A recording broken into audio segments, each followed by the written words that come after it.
नाज़रीन ग्रामी, वो तुर्किस्तान का रहने वाला था। बचपन में गुलाम बना दिया गया, नेशापुर लाया गया, गुलामों की मंडी में खड़ा कर दिया गया। काजी फखरुद्दीन वहां से गुजरे। वो इमाम अबू हनीफा की औलाद में से थे। काजी साहब की नजर बच्चे पर पड़ी तो उसकी मासूमियत ने उनका दिल खींच लिया। कीमत अदा की और उसे घर ले आए। बच्चे का नाम कुतुबुद्दीन रखा और बेटों की तरह इसकी परवरिश शुरू कर दी। काजी फखरुद्दीन उसे जान से ज्यादा अजीज रखते थे।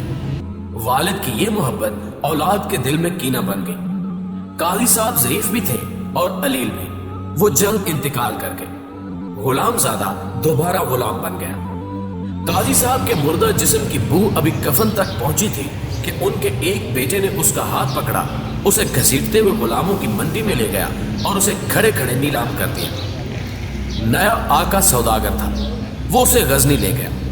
गजनी में शहाबुद्दीन गौरी की हुकूमत थी। शहाबुद्दीन उस दौर का मियां शौबाज शरीफ था। उसका बड़ा भाई गयासुद्दीन गौरी गोरिस्तान का बादशाह था। यह सल्तनत सेंट्रल एशिया से हिंदुस्तान तक फैली हुई थी। गजनी इस सल्तनत का बड़ा सूबा था। गजनी का इंतजाम शहाबुद्दीन गौरी के हाथ में था। वो जिंदगी और तारीख दोनों में अपने भाई गयासुद्दीन गौरी से ज्यादा मशहूर था। इसकी फतूहात भी ज्यादा थी और वो सलाहियत में भी गयासुद्दीन से बहुत आगे था। लेकिन वो इसके बावजूद मरने तक भाई का वफादार रहा। शहाबुद्दीन गौरी की कोई नरीना औलाद नहीं थी। उसने इसका हाल गुलामों की शक्ल में निकाला। वो शानदार गुलाम खरीदता, उनकी शहाना तरबियत करता और फिर उन्हें मुल्क के मुख्तलिफ इलाके और शोबे सौंप देता। शहाबुद्दीन गौरी के उन गुलामों ने कमाल कर दिया। ये लोग आगे चलकर खानदान गुलामा कहलाए और उन्होंने गवर्नर्स के बेशुमार ऐसे असूल मुतारिफ करवाए जो आज तक जिंदा है। कुतुबुद्दीन का नया आका शहाबुद्दीन गौरी की इस आदत से वाकिफ था, चुनांचे वो उसे लेकर सीधा दरबार पहुंच गया। शहाबुद्दीन को कुतुबुद्दीन पसंद आ गया। उसने उसे अपने गुलामों में शामिल कर लिया। वो बासलाहियत इंसान था। वो चंद ही बरसों में बादशाह के करीब पहुंच गया। शहाबुद्दीन गनी था। वो मांगने वालों को कभी मायूस नहीं करता था। उसे एक दिन मालूम हुआ कि कुतुबुद्दीन उससे भी बड़ा गनी है।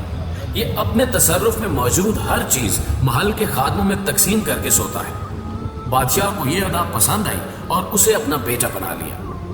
दिल्ली और अजमेर फतह हुए तो ये दोनों शहर कुतुबुद्दीन को सौंप दिए गए। शहाबुद्दीन और कुतुबुद्दीन दोनों इसके बाद हिंदुस्तान फतह करते चले गए और सल्तनत के साइज में इजाफा होता चला गया। यहाँ तक कि कुतुबुद्दीन की जागीर समाना मेरठ, हांसी, बनारस, ग्वालियर, गुजरात, कालिंजर, महवा और बरायूं तक फैल गई। मुल्तान और लाहौर भी कुतुबुद्दीन की मिल्कियत बन गई। वो हिंदुस्तान का मुख्तार कुल हो गया।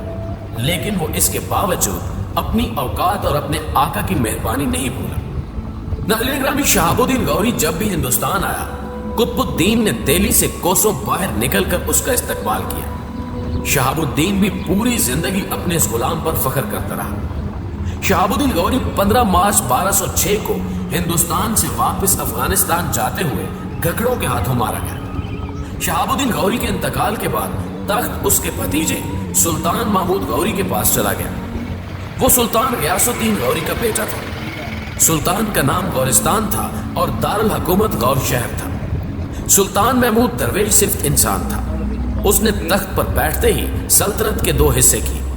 अफगानिस्तान, ईरान और सेंट्रल एशिया के इलाकों को जोड़कर एक मुल्क बनाया और हिंदुस्तान के शहरों को इकट्ठा करके दूसरा मुल्क तश्कील दिया। गजनी को पहले हिस्से का दारुल हुकूमत करार दिया गया और दिल्ली को दूसरे हिस्से का। फिर ये दोनों मुल्क शहाबुद्दीन गौरी के दो गुलामों में तकसीम कर दिए। गजनी ताजुद्दीन यल्दुज को मिल गया और हिंदुस्तान कुतुबुद्दीन के हिस्से में आ गया। कुतुबुद्दीन खुद मुख्तारी की यह सनद वसूल करने के लिए दिल्ली से लाहौर आया। घोड़े से उतर कर सनद और खिलत वसूल की, होंठों और आंखों से लगाई और सुल्तान बन गया। सुल्तान हिंद कुतुबुद्दीन। वो बादशाह बन गया, लेकिन हसद ने उसका पीछा ना छोड़ा। गजनी की सल्तनत पाने वाला ताजुद्दीन यल्दुज खुद को हिंदुस्तान का मालिक भी समझता था। कुतुबुद्दीन दिल्ली में जश्न मना रहा था कि यल्दुज गजनी से निकला, लाहौर फतह किया और लाहौर पर काबिज होकर बैठ गया। कुतुबुद्दीन वापस आया। शहाबुद्दीन के दोनों गुलामों के दरमियान लड़ाई हुई। कुतुबुद्दीन जीत गया और यल्दुज गजनी वापस भाग गया। कुतुबुद्दीन ने गजनी तक उसका पीछा किया। गजनी में भी लड़ाई हुई और यल्दुज ये जंग भी हार गया और यूं गजनी भी कुतुबुद्दीन के हाथ आ गया। وہ غزنی میں بیٹھ گیا۔ یہ اس کی زندگی کا بدترین دور تھا۔ اس نے خود کو صرف 2 کاموں تک محدود کر لیا۔ وہ دن رات اپنے دکھوں کو یاد کرتا تھا اور شراب نوشی کرتا تھا۔ یاسیت اور شراب نوشی نے سلطنت پر اس کی گرفت ڈھیلی کر دی۔ غزنی میں اس کے خلاف بغاوت ہوئی۔ شہر کے لوگوں نے دروازے کھول کر شہر دوبارہ تاج الدین یلدوز کے حوالے کر دیا۔ وہ جان بچا کر بھاگا اور لاہور پہنچ کر دم لیا۔ یہ شکست الارم ثابت ہوئی۔ وہ جاگ گیا۔ وہ جانتا تھا کہ یلدوز مضبوط ہونے کے بعد لاہور پر حملہ کرے گا، چنانچہ اس نے لاہور کو اپنا مستقل ٹھکانہ بنا لیا۔ وہ لاہور کو مضبوط سے مضبوط تر بناتا رہا۔ لاہور مضبوط ہو گیا، لیکن وہ قضا کے ہاتھوں ہار گیا۔ وہ 1210 عیسوی میں لاہور کے قلعے کے باہر چوگان کھیل رہا تھا۔ اچانک گھوڑے سے گرا۔ گھوڑے کی کاٹھی اس کی چھاتی پر گر گئی۔ پسلیاں ٹوٹ کر پھیپھڑوں اور دل میں پیوست ہو گئی۔ شاہی طبیب اسے بچانے کی کوشش کرتے رہے، لیکن موت قطب الدین سے زیادہ تگڑی تھی۔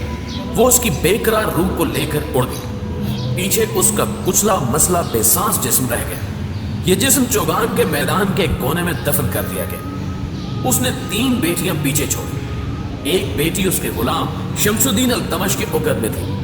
دوسری دونوں بیٹیاں دوسرے غلام ناصر الدین قباچہ کی بیویاں بنی۔ یہ دونوں غلام بھی وقت کے عظیم حکمران تھے، لیکن ان دونوں نے بھی زندگی ایک دوسرے سے لڑ لڑ کر گزار دی۔ یہ دونوں عمر بھر ایک دوسرے کی تلوار سے بچتے رہے، یہاں تک کہ ناصر الدین قباچہ بھکر سے فرار ہوتے ہوئے دریائے سندھ میں ڈوب کر مر گیا۔ ناظرین گرامی، قطب الدین کو دنیا سے رخصت ہوئے تقریباً 807 سال ہو چکے ہیں۔ ان 807 برسوں میں اس کی سلطنت ریت بن کر تاریخ کے صحرا میں بکھر گئی۔ اس کی آل اولاد بھی وقت کے قبرستان میں دفن ہو گئی۔ اس کی غلامی، اس کی سلطانی، اس کی جدوجہد، اس کی فتوحات اور اس کی منصوبہ بندی، یہ سب وقت کی بنجر زمین میں جذب ہو گئی۔ پیچھے صرف 4 چیزیں رہ گئی۔ دہلی کا قطب مینار، یہ مینار آج بھی تلک بن کر زمین کے ماتھے پر چمک رہا ہے۔ سفید ہاتھی، اس نے دنیا کو سفید ہاتھی کی اصطلاح دی تھی۔ قطب الدین کے پاس ایک سفید ہاتھی تھا۔ وہ ہمیشہ اس ہاتھی پر سواری کرتا تھا۔